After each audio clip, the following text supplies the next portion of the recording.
얼마 전 세계유산으로 지정된 익산 왕궁리 유적에서 왕궁의 정원에 이어 이번에는 부엌터가 발견됐습니다.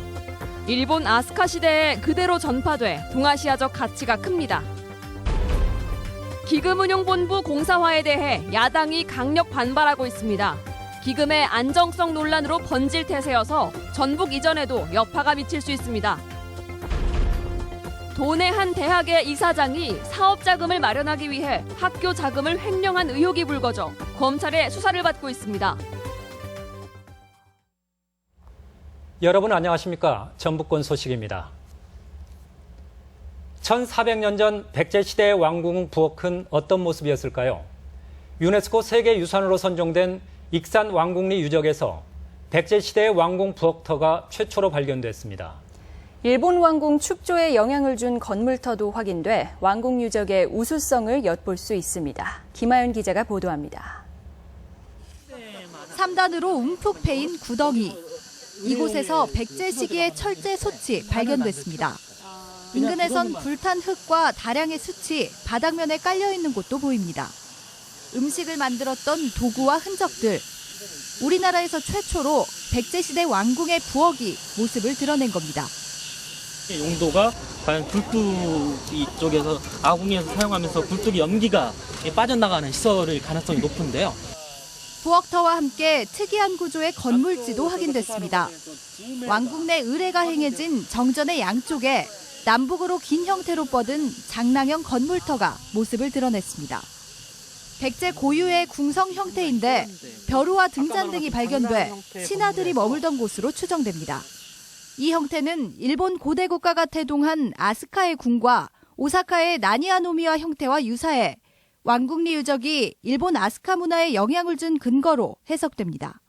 백제적인 특징이라고 보여지는 건데 일본에서도 똑같이 그런 것들이 나오고 시기적으로 늦기 때문에 우리 영향을 받은 것이 확실하다라고. 26년째 발굴 중인 왕궁리 유적이 점차 실체를 드러내면서 1400년 전의 역사를 말해주고 있습니다. MBC 뉴스 김하연입니다.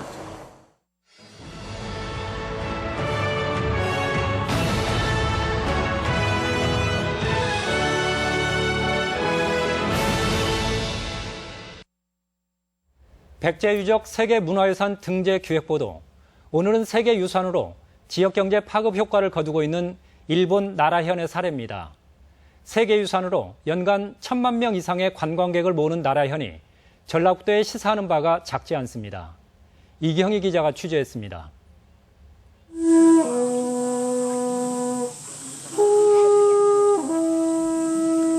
나라현 나라시의 이른 아침.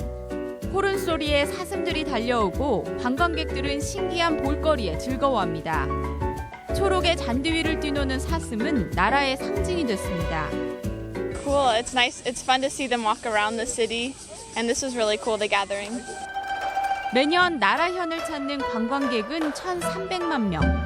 관광객을 끌어모으는 원동력은 물론 호류지 같은 세계유산입니다.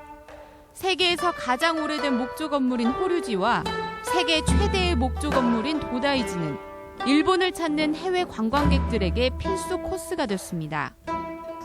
観光客がたくさん来られることによって住んでいるところいいところですねというふうに観光客がおっしゃる。それによって住んでいる人はいいところに住んでいるんだ。 지난 2013년 나라현의 관광 수입은 1,200억 엔으로 우리 돈으로 1조 2천억 원가량입니다.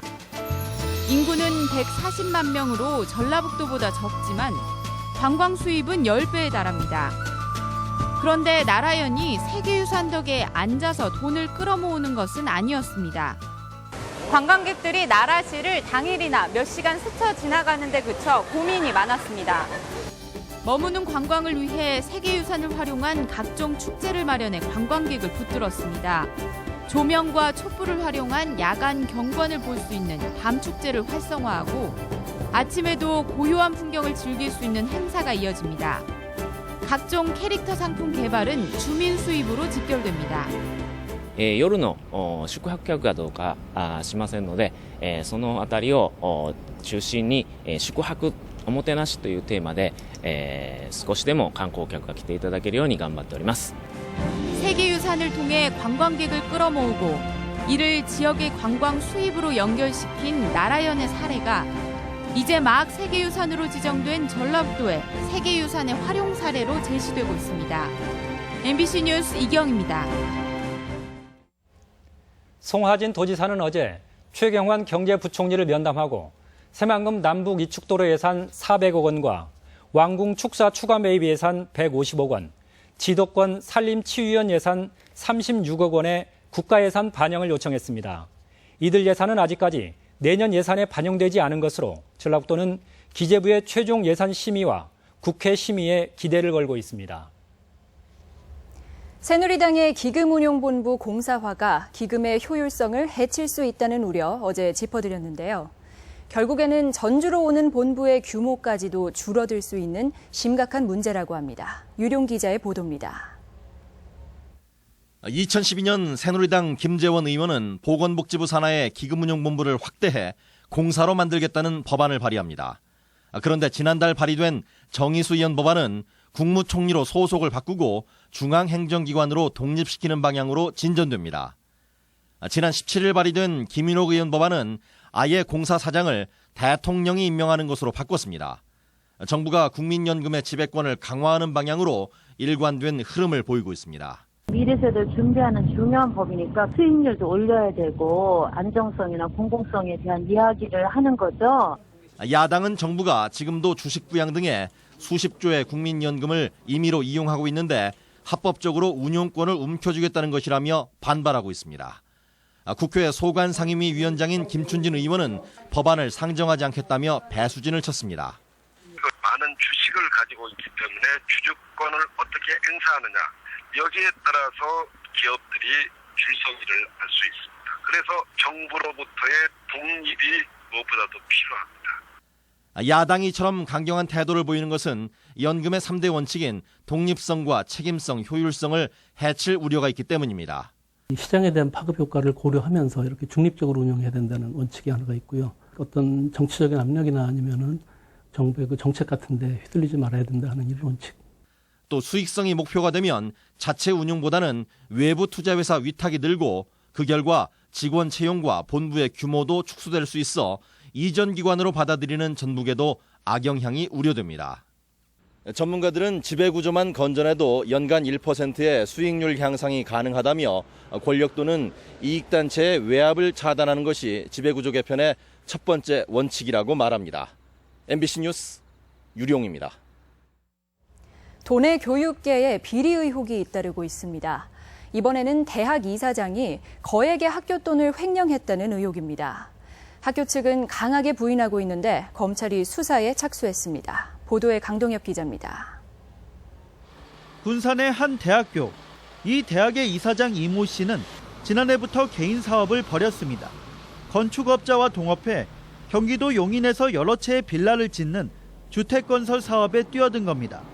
하지만 최근 대학 이사장이 학교 돈에 손을 댔다는 의혹이 불거졌습니다. 사업비 마련을 위해 학교 자금 70억 원가량을 담보로 양도성 예금 증서를 발행한 정황이 있다는 게 수사 당국의 의심입니다. 양도성 예금 증서를 발행하면 만기가 되기 전까지 법인 통장의 잔고에 변화가 없어 당국이 사용 여부를 파악하기 어렵다는 점을 이용한 것으로 보고 있습니다. 학교 측은 그러나 회계 책임자가 있어 이사장이 학교 돈을 마음대로 횡령하는 것은 불가능하다고 말합니다.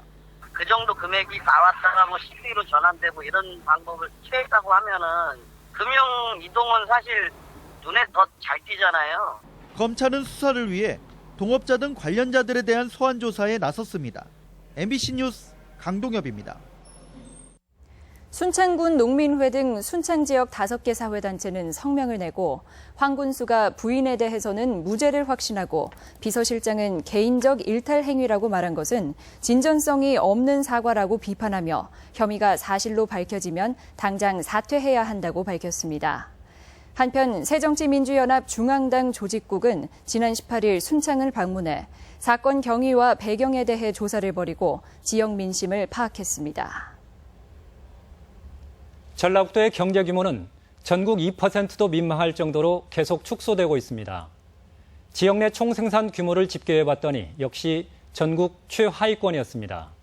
임홍진 기자입니다. 지난 2013년을 기준으로 전국의 지역 내 총생산 규모는 42조 5천억 원, 전국의 3%를 차지해 전남보다 1.4%포인트 낮았습니다. 전국 16개 광역단체 중 강원과 대전, 광주, 제주를 제외하고 12위 수준이고 충북보다도 뒤처졌습니다. 지난 1985년부터 2013년까지 지역 내 총생산의 연평균 증가율이 전북은 9.4%로 전국 평균 10.4%보다 1%포인트가 떨어졌습니다. 특히 2012년에는 자동차 등 제조업의 부진으로 지역 내 총생산 성장률이 마이너스를 기록하기도 했습니다.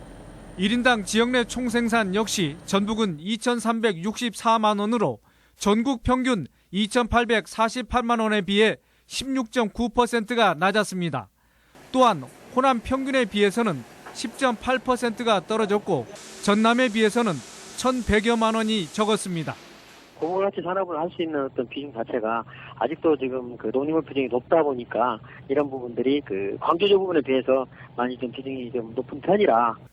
통계청의 이번 조사에서는 지출과 소비 면에서도 전북은 광주 전남의 절반 수준에 머물러 지역 경제의 어두운 실상이 새삼 확인됐습니다. MBC 뉴스 임홍진입니다. 김승환 교육감이 어제 페이스북을 통해 3년 전부터 특성화고와 마이스터고에 삼성전자 반도체 사업부를 비롯해 반도체 업체에 취직시키지 말라고 지시했다고 밝혀 논란이 일고 있습니다. 전북권 소식이었습니다.